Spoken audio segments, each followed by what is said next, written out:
నమస్తే, నేను మీ కుప్ప పద్మిని. ఇన్నాళ్ళు మీ సపోర్ట్‌ని నాకు అందిస్తూ, మీ ప్రేమని నాకు అందిస్తున్న ప్రతి ఒక్కరికి కృతజ్ఞతలు.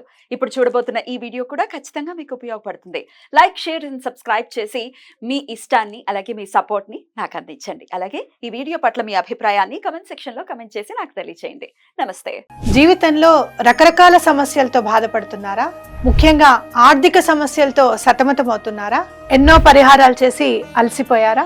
మంచి మార్గం దొరకాలని కోరుకుంటున్నారా? అయితే రండి, విశ్వాన్ని ఎలా అడగాలో తెలుసుకుందాం. లా ఆఫ్ అట్రాక్షన్ క్లాసెస్ మీకోసం మన ఛానల్లో. వివరాల కొరకు సంప్రదించండి. నమస్తే, వెల్కమ్ టు అవర్ ఛానల్. నేను పద్మిని. ప్రస్తుతంతో పాటు ప్రముఖ ఆధ్యాత్మికవేత్త, astrologer, tarot card reader and Vedic nutritionist Shrimati Vanaja Ramasetti garu మనతో పాటు ఉన్నారు. మాట్లాడదాం. వనజ గారు నమస్తే అండి. నమస్తే మా పద్మిని. మేడం, ముందుగా మీకు శ్రీకృష్ణ జన్మాష్టమి శుభాకాంక్షలు. నీకు కూడా అమ్మ పద్మిని. చాలా చాలా థ్యాంక్స్. మీ ఇంట్లో ఎక్కడ చూసినా కన్నయ్యే కనబడుతున్నాడు. అవును, గోల్డ్ అంత ఇష్టం అనుకుంటా. సాయి ఎంత ఇష్టమో కన్నయ్య అంత ఇష్టం. అంతే అంతే.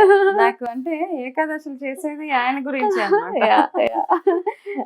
అసలు ఆయన ఉంటే అదొక తెలియని ఒక పీస్ డెఫినెట్ గా ఉంటుంది. అంటే ప్రాబ్లం కి సొల్యూషన్స్ ఆ పీస్ఫుల్ గా ఉండడం, వాతావరణం దగ్గర నుంచి వస్తుంది. ఎక్కడ కృష్ణుడు విగ్రహం చూసినా మనకు ఆ రేడియస్ ఆ ప్రెమిసెస్ అంతా ప్రశాంతంగా డెఫినెట్లీ అనిపిస్తుంది. ఒక ప్రేమతో నిండుతుంది ఆ ప్రదేశం అని ఖచ్చితంగా చెప్పుకోవచ్చు. అయితే కృష్ణాష్టమి గురించి మాట్లాడటం కంటే ముందు, ఇలా ఒంటరిగా ఉన్న కృష్ణుడిని పెట్టుకోవద్దు, ఫ్లూట్ పట్టుకున్న కృష్ణుడిని పెట్టుకోవద్దు, అబ్బా ఇన్ని రకాలు వింటూ ఉంటే అసలు బుర్ర నాకైతే పిచ్చెక్కిపోతుంది. అసలు వాట్ ఈస్ యువర్ ఫీలింగ్? నాకేమనిపిస్తుంది అంటే యద్భావం తద్భావతి, అంతే. మనం ఏ ఫీలింగ్ తోటి అయితే ఏదైనా, ఏ విగ్రహం అన్నా ఏ ఫీలింగ్ తోటి ఇంటికి తెస్తామో ఆ ఫీలింగ్ తోటి ఆ విగ్రహం మనకి ఆ భగవంతుడు మనల్ని ఆశీర్వదిస్తూ ఉంటాడు అనమాట. ఏదో ఆలోచనలతోటి, ఏదో డౌట్ తోటి తెచ్చుకున్నప్పుడు అన్ని మనకు బ్రేక్స్ పడుతూ ఉంటాయి. నేను ఏదన్నా మనకు నచ్చింది, నువ్వు నా ఇంటికి వస్తున్నావు అంటే నాకు అన్ని శుభాలు జరుగుతాయనే తీసుకొస్తాను, అంతే. అంటే కృష్ణుడికి ఇష్టమైన ఫ్లూట్ అవన్నీ పెట్టాలి, ఆయనకి ఇష్టమైనవి కాబట్టి ఆయన దగ్గర అన్ని పెట్టాలి అంటారు, కాబట్టి అవన్నీ పెడతాం అన్నమాట, అంతే. దేవుడి గదిలో కూడా ఇలాంటి కృష్ణుడు ఉండొచ్చు. చిన్న చిన్న కృష్ణుడు అంటే ఇట్లా నుంచుని ఒంటరిగా ఉన్న కృష్ణుడు ఉండొచ్చు. ఉన్నాయి యాక్చువల్ గా. వెనకాల గోవు ఉండి చక్కగా ఆయన వేణునాదం చేస్తున్నటువంటి హ్యాపీగా ఉంచుకోవచ్చు. నుంచున్న కృష్ణుడు ఉండొచ్చు, నుంచున్న కృష్ణుడు ఉండద్దు, ఒంటరి కృష్ణుడు ఉండద్దు, ఉండదు. లక్ష్మీదేవికి అవన్నీ వర్తిస్తాయి. నుంచున్న లక్ష్మీదేవి ఎక్కువగా బిజినెస్ ప్లేసెస్ లో పెట్టమంటూ ఉంటారు అనమాట. ఎందుకంటే రాకపోకలు ఎక్కువ ఉంటాయి కాబట్టి బిజినెస్ ప్లేసెస్ లో అక్కడ అదే అవసరం. బిజినెస్ లో ఇంట్లో ఉన్నప్పుడు స్థిర లక్ష్మి, కూర్చున్న లక్ష్మీదేవిని పెట్టుకోవాలి. ఇది లక్ష్మీదేవికి వర్తిస్తాయి ఇవన్నీ. ఏ స్వామికైతే జననం తీసుకోవాల్సిన అవసరం లేదో ఆయన అష్టమ గర్భంలో మనందరి కోసం వచ్చినటువంటి అపురూప ప్రేమైక మూర్తి శ్రీకృష్ణ భగవానుడు. అసలు ఆయన గురించి మాట్లాడటం మొదలు పెడితే అసలు సరిపోదు సమయం, ఒక జీవితం సరిపోదు. ఖచ్చితంగా ఆయన తత్వాన్ని అర్థం చేసుకోవటం మొదలు పెడితే. అయితే శ్రీకృష్ణ జన్మాష్టమిని మీరైతే ఎలా చేసుకుంటారు, ఎలా చేసుకోవాలి ఒకసారి చెప్తారా?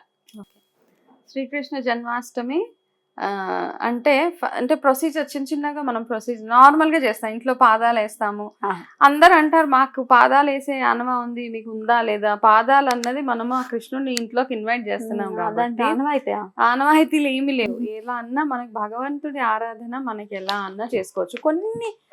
కొన్ని ఉంటాయి అనమాట. ఓన్లీ స్పెసిఫిక్ గా మీ ఫ్యామిలీకి ఉండే పూజలు, నోములు అవి మాత్రం వాళ్ళు ఎలా ఫాలో అవుతారో అలాగే చేసుకోండి. మిగతా ఏవైనా కానీ ఇలాంటివి కృష్ణాష్టమి కానీ ఇలాంటివన్నీ మనకి నచ్చినట్టుగా మనం చేసుకోవచ్చు. అంతా అంటే మనకి ఆయన మీద ఉన్న భక్తిని, ప్రేమను ఆయనకి చూపించుకోవడమే కాబట్టి ఇల్లు అలంకరించుకోవడం దగ్గర నుంచి, ఆయనని మనం ఇంట్లోకి ఎలాగ ఆహ్వానిస్తున్నాం అక్కడ దగ్గర నుంచి మొదలుపెట్టి ఆయనకి ఎలాంటి అలంకారం చేద్దాము. అలంకార ప్రియుడు కదా కృష్ణుడు కానీ విష్ణుమూర్తి కానీ, ఎంత బాగా అలంకారం చేస్తున్నాం ఇవన్నీ అవుతూనే ఉంటాయి అన్నమాట. సో నేనైతే ఎక్కువగా కృష్ణాష్టమికి ఇంటికి వస్తే మాత్రం ఇవన్నీ చూస్తాం అనమాట. చక్కగా అడుగుల దగ్గర నుంచి కృష్ణుడిని చక్కగా అలంకరించడం దగ్గర నుంచి. మీరు ఏ కృష్ణుడిని అలంకరిస్తారు? ఇన్ని కృష్ణుళ్ళు ఉన్నారు కదా.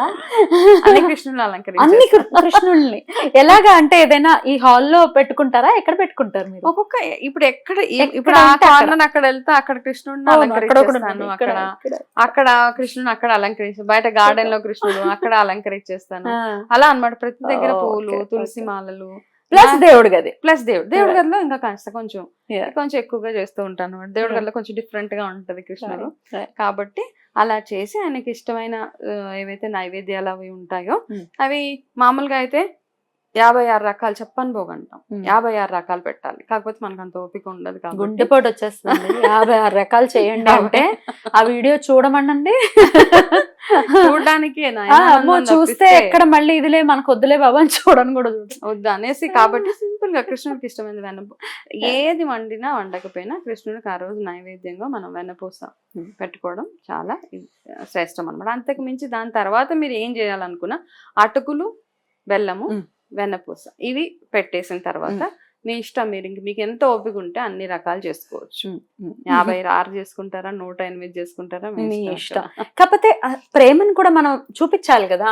తన మీద చూపిస్తేనే కదా మన మీద అంటే చూపిస్తే అంటే నైవేద్యాలు పెడితేనే ప్రేమిస్తాడా అని కాదు. మరి నీ హృదయంలో ఉందో లేదో ఎలా తెలుస్తుంది? కరెక్ట్, అదే కదా భగవంతుడికి. అందుకే మనం చేసే పూజ గాని, మడి, ఆచారాలు తడి ఆయన మీద మనకుండే కమిట్మెంట్ చూపించుకోవడం.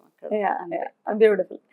ఇక కృష్ణాష్టమి ఆ రోజు అంటే సోమవారం వస్తోంది, శ్రావణ సోమవారం, సోమాష్టమి ఆ రోజు. అష్టమి ఆబ్వియస్ గా.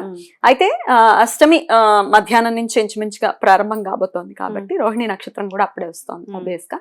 సో నిషేధి కాలంలో స్వామికి మనం అప్పుడే పుట్టారు కాబట్టి ఆయన ఆ టైం ని అనుసరించే చేసుకోవాలా? మరి అది సోమవారం చేసుకోమంటారా, మంగళవారం చేసుకోమంటారా? చాలా మంది సోమవారమే జరుపుకుంటారు. అయితే కృష్ణుడిది మధ్యాహ్నం మిడ్ నైట్ చేస్తారు కదా, అందరు జాగరణ ఉండి మధ్యరాత్రి 12 గంటలకి ఆయన పుట్టిన టైం. సో చాలా ప్లేసెస్ లో ఒక్కొక్క ప్లేస్ లో ఒక్కొక్కలాగా ప్రొసీజర్ ఫాలో అవుతూ ఉంటాము. నార్మల్ గా నార్త్ సైడ్ అలాగ చూస్తే ఏం చేస్తారంటే చక్కటి ప్రొసీజర్ ఫాలో అవుతారు వాళ్ళు. ఈ 12 గంటల నైట్ లో వాళ్ళు ఏం చేస్తారంటే మన గుమ్మడికాయ ఉంటది కదా, ఎర్రటి గుమ్మడికాయ, మంచి గుమ్మడికాయ, ఆ గుమ్మడికాయని ఏం చేస్తారంటే దానికి ఒక చిన్న కన్నం పెడతారు పైన. ఆ కన్నం అంటే ఆ మూతలాగా తీస్తారనమాట. అంటే మొత్తం చిన్న చిన్న ముక్కలు చేయడం కాదు, దాన్ని కూడా చక్కగా ఒక ప్రొసీజర్ లాగా లోతుగా ఒక కన్నం పెట్టండి. ఆ కన్నం పెట్టడం కూడా కత్తితోటి కాదు, ఈ మొదలు ఏదైతే ఉంటుందో గుమ్మడికాయకి మొదలు ఉంటుంది కదా, ఆ మొదల దగ్గర నుంచి కొంచెం గుండ్రంగా కట్ చేసి, దేంతో కట్ చేస్తారంటే కత్తి వాడరు ఇక్కడ, కత్తి కానీ షార్ప్ ఏమి వాడరు అనమాట. రూపాయి బిళ్ళగా ఏదైనా వెండి బిళ్ళ గాని, రూపాయి బిళ్ళ గాని దాంతో మెల్లిగా కట్ చేసి ఇంత కన్నం లాగా చేసి అంతే సైజు కృష్ణుని తెచ్చుకుంటారు. ఇది ఎవరు చేస్తారు ఎక్కువగా అంటే ఇది ఒక రెమెడీ లాగా కూడా తీసుకోవచ్చు. చాలా మంది ఎవరికైతే పిల్లలు లేకుండా ఇబ్బంది పడుతున్నారో, ఈ మధ్య కాలంలో చూసి చాలా మంది IVFకి వెళ్ళిపోతా ఉన్నారు. సో అవి కాకుండా నార్మల్ గా ఎవరికైతే కన్సీవ్ అవ్వట్లేదు, లేట్ గా పిల్లలు పుడుతున్నారు, లేకపోతే మిస్క్యారేజెస్ అవుతూ, వీళ్ళకి ఇది షార్ట్ గా వర్క్ చేస్తుంది అన్నమాట. వాళ్ళు తెచ్చి ఆ చిన్ని కృష్ణుడిని ఆ గుమ్మడికాయకి ఎంత కన్నం అయితే ఉంటుందో అంత కృష్ణుడిని తీసుకొచ్చి అందులో పెడతారు. అందులో పెట్టేసి మూత పెట్టేస్తారు. మార్నింగ్ టైంలో చేస్తారు. మూత పెట్టేసి రాత్రి 12 గంటలకి ఏం చేస్తారంటే 12 అవ్వగానే ఆ మూత పైన గుమ్మడికాయ మూత ఉంటుంది కదా, అది తీసి అందులోంచి కృష్ణుడు తీస్తారనమాట. చేసినట్టు పేగు ఎలాగైతే పిల్లోడు పుట్టాక మనం పేగుని ఎలాగైతే కట్ చేస్తామో అలాగ తీసి ఆ కృష్ణుడికి అప్పుడు చక్కగా అభిషేకాలు, స్నానాలు అవన్నీ చేపించి, కొత్త బట్టలు వేసి అలంకరించి, ఉయ్యాల అవన్నీ తీసుకొని వచ్చి అవన్నీ పెట్టేసిన తర్వాత ఇక అప్పుడు నుంచి నైట్ అంతా భజనలు అవి చేస్తూ తర్వాత రోజు మార్నింగ్ ఆయనకి 56 రకాల నైవేద్యాలు పెడతారనమాట. అవన్నీ పిండి వంటలేనండి, అన్ని ఉంటాయి అందులో. అంటే ఆ 56 రకాల్లో తీపి, పులుపు, చేదు అన్ని టేస్టెస్ ఉంటాయి అన్నమాట.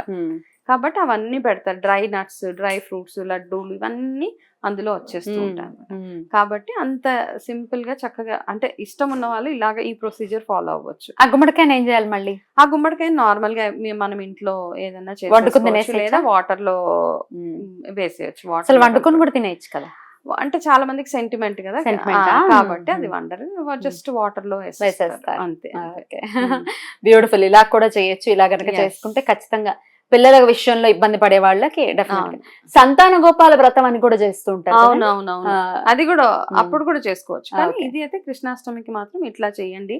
మంచి ఇంటెన్షన్ తోటి, నాకు చక్కగా ఎవరు పిల్లలు లేని వాళ్ళు ఈ ఇంటెన్షన్ తో చేస్తే సరిపోతుంది. బ్యూటిఫుల్ అండి.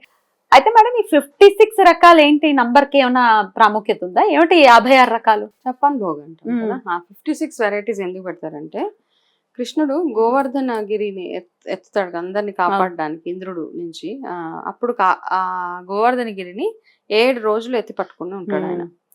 ఆ ఎత్తి పట్టుకున్నప్పుడు ఆయన భోజనం ఏమి చేయడు అనమాట. అప్పుడు అక్కడ వాళ్ళందరూ అడుగుతారు వాళ్ళ అమ్మని, యశోదమ్మని వెళ్ళి, అమ్మ రోజు మరి ఏం తింటాడు కన్నయ్య, ఇలాగా మరి 7 రోజుల నుంచి ఏం భోజనం లేకుండా ఉన్నారు కదా అంటే, వాళ్ళ అమ్మ చెప్తుంది, నేను ప్రతిరోజు కన్నయ్యకి 8 సార్లు భోజనం పెడతా, 8 టైమ్స్, అంటే 8 వెరైటీస్ ఒక రోజులో.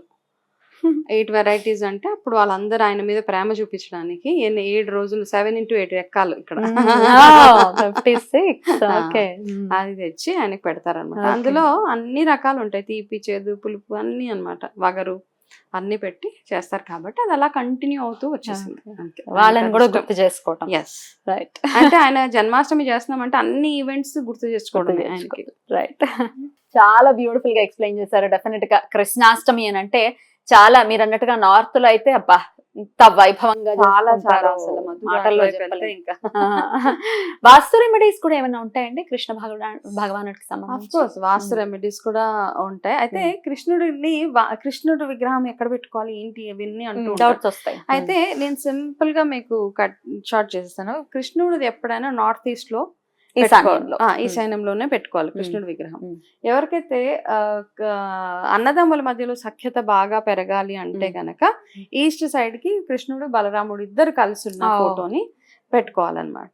అండ్ కృష్ణుడు గోవర్ధన పర్వతాన్ని ఎత్తిన ఫోటో ఏదైతే ఉంటుందో, ఫోటో కానీ విగ్రహం కానీ మీ బిజినెస్ ప్లేస్ లో పెడితే మీరు ఎంతటి ప్రాబ్లం నన్నా ఈజీగా దాన్ని సాల్వ్ చేసుకోగలుగుతారు. అదొక ఇండికేషన్ అన్నమాట మనకి. సో ఇలాగా, అదే కాకుండా నెమలి పించం ఏదైతే ఉంటుందో, నెమలి పించానికి చాలా స్పెషాలిటీ. మనం ఏ కమ్యూనిటీలో చూడు, మనం కానీ నార్త్ లో కానీ ముస్లిమ్స్ ఎవరన్నా కానీ నెమలి పించం ఖచ్చితంగా వాడుతూ ఉంటారు ఉంటుంది. అవును. వాళ్ళ ఇంట్లో. సో నెమలి పించంలో ఉన్న స్పెషాలిటీ ఏంటంటే, నెమలి పించము నువ్వు ఎంత బురదలో వేసి తీసినా దాన్ని ఇలా దులపగానే క్లీన్ అయిపోతుంది. బాబా కడగాల్సిన అవసరం లేదు. సో దానికి ఏంటంటే నెగటివిటీ ఏది అంటది అంటదు. అంత ప్యూర్ అన్నమాట అది. కాబట్టి అందుకే అంటారు కదా నెమలి పింఛన్. అందుకే పిల్లల పుస్తకాల్లో పెట్టండి అంటే ఏంటంటే పిల్లల బ్రెయిన్ కూడా అంత షార్ప్ గా ఉంటది, ఎటువంటి నెగటివిటీస్. చాలా అద్భుతంగా వివరించారు. అన్ని విషయాలు, బోల్డ్ అన్ని విషయాలు కూడా వచ్చాయి ఇందులో. డెఫినెట్ గా ఇవన్నీ చేసుకుంటూ ఆ కృష్ణ పరమాత్మ అనుగ్రహం ప్రతి ఒక్కరి మీద ఉండాలని మనస్ఫూర్తిగా కోరుకుంటూ కృతజ్ఞతలండి. నమస్కారం. నమస్తే.